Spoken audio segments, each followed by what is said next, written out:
Hello friends, my name is Shumin Vishwas, final year student Medical College Kolkata. Today we're going to discuss about ascites, a very common clinical presentation in the medicine department and often is a precursor of very serious diseases such as gastrointestinal cancer, cirrhosis, nephrotic syndromes, renal failures, etc. Today we're going to discuss in two parts. First part we're going to discuss about the cause of the ascites and the diagnosis of the ascites.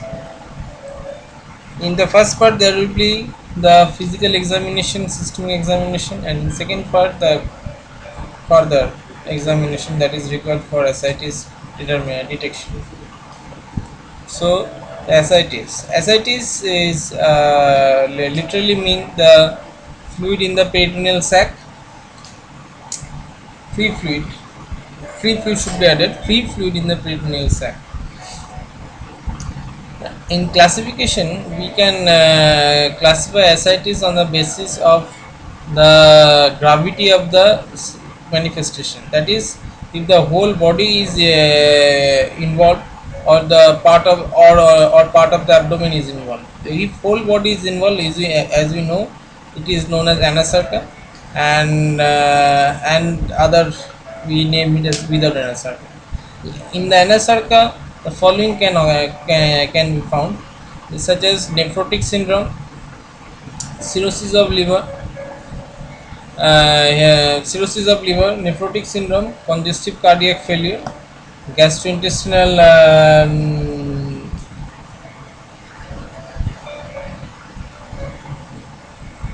cancer in some cases, but the most commons are these: congestive cardiac failure,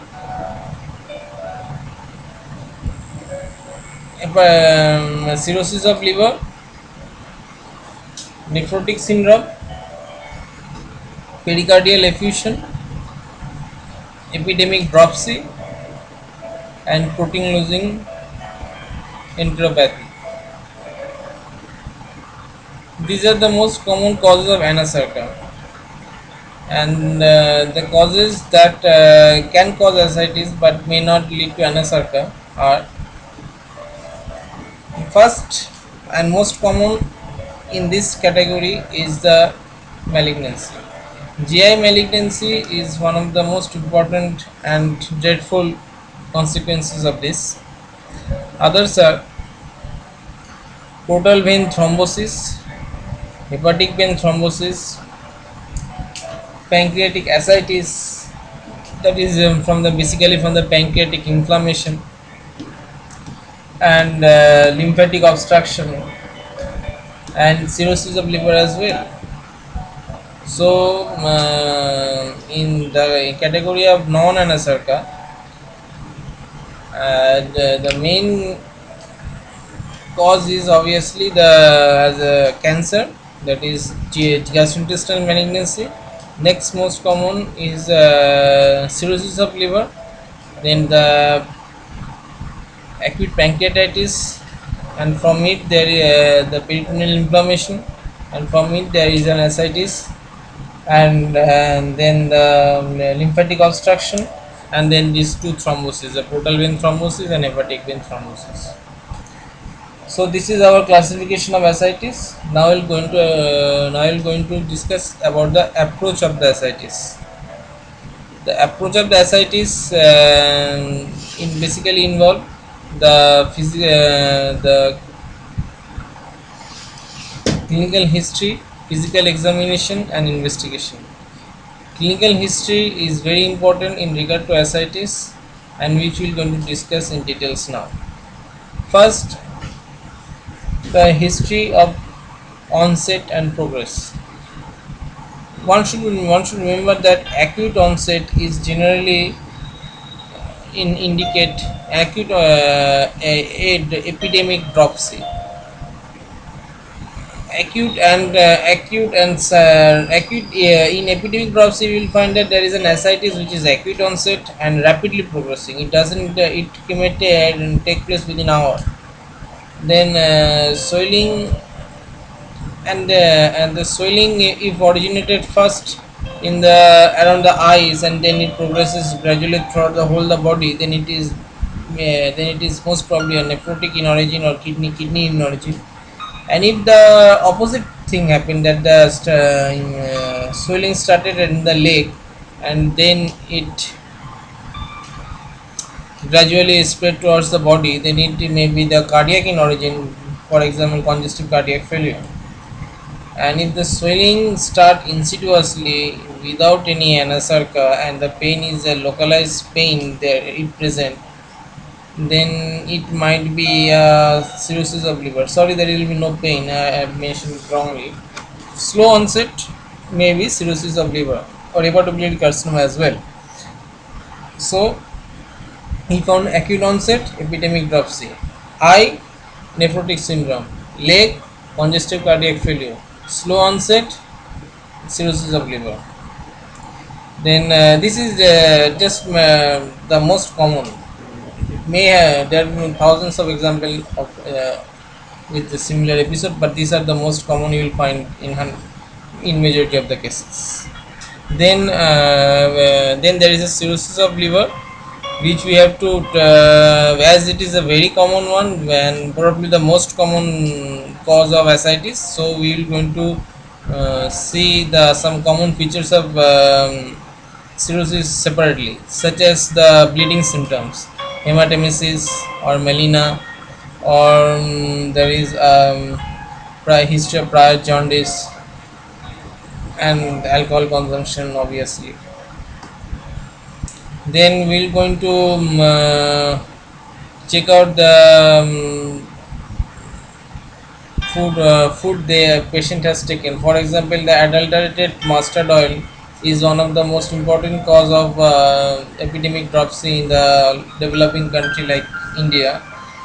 And then the history of bowel habit should be taken. History of bowel habit is also very important, as it was a colonic tumor with a peritoneal seeding. So this is a history of bowel intake is very important. Bowel habit, sorry. And now the pain. Pain is again a very important topic and quite helpful in diagnosing the cause. For example, if the pain less, then we'll not going to think about any inflammations. And the first thing that will come into our mind is obviously cirrhosis. And if the patient is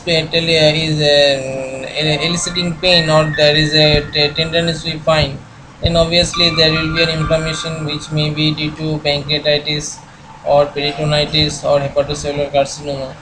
So pain. The point pain is very much helpful. Localized pain is also very much important, as it may often signify a congestive cardiac failure from which there is a congested liver and the liver has become tender. This also should be kept in mind. And so in the congestive, but in this case we will also find other signs and symptoms of congestive cardiac failure, such as the typical swelling of the leg and then gradual progresses towards upward, and then the engorged jugular vein. So this is going to be fine along with the localized pain in congestive cardiac failure. Now we're going to discuss the physical examination, systemic examination in detail in the next topic, the next part. First we're going to discuss about the physical examination. On the physical examination, patient is what we do the first the general survey, then the systemic examinations part by part. So first we're going to see the general survey. First, the general appearance, patient is usually preferred to sit up in a propped up position, as if the ascites is quite significant, then patient might feel difficulty in breathing if we lay down, because it will going to push the diaphragm obviously. So patient prefer to sit in a propped up position. We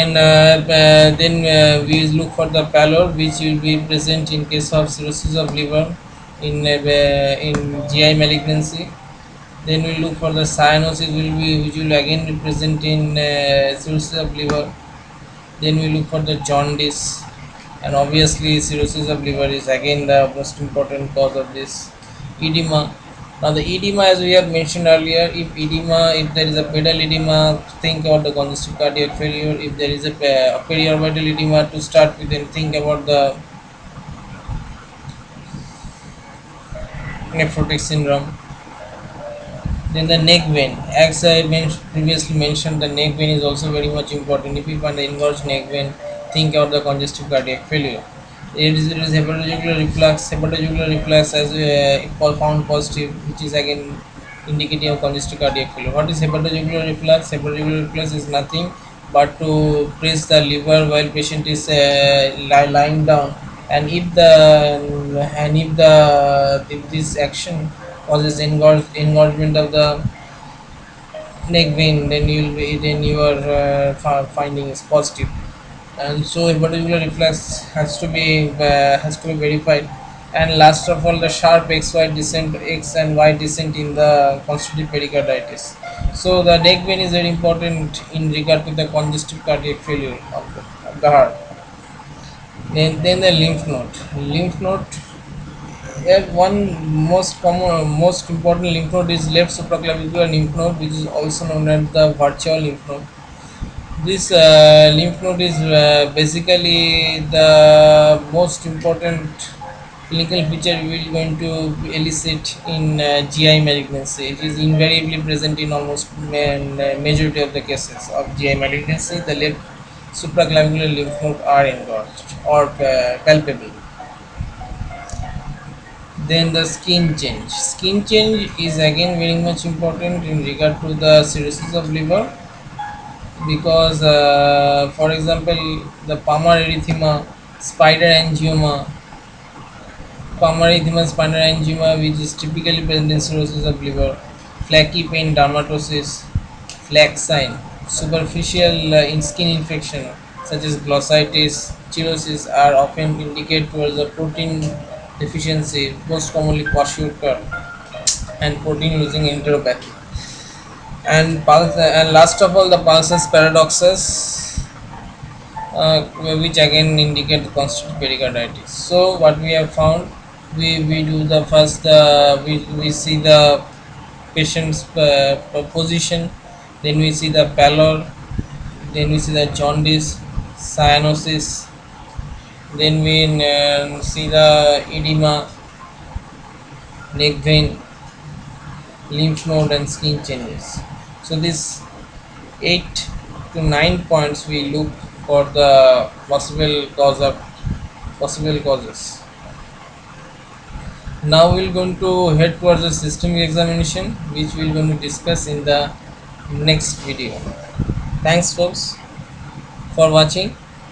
We're going to continue on the systemic examination and the possible investigation in the next part. Thanks for watching.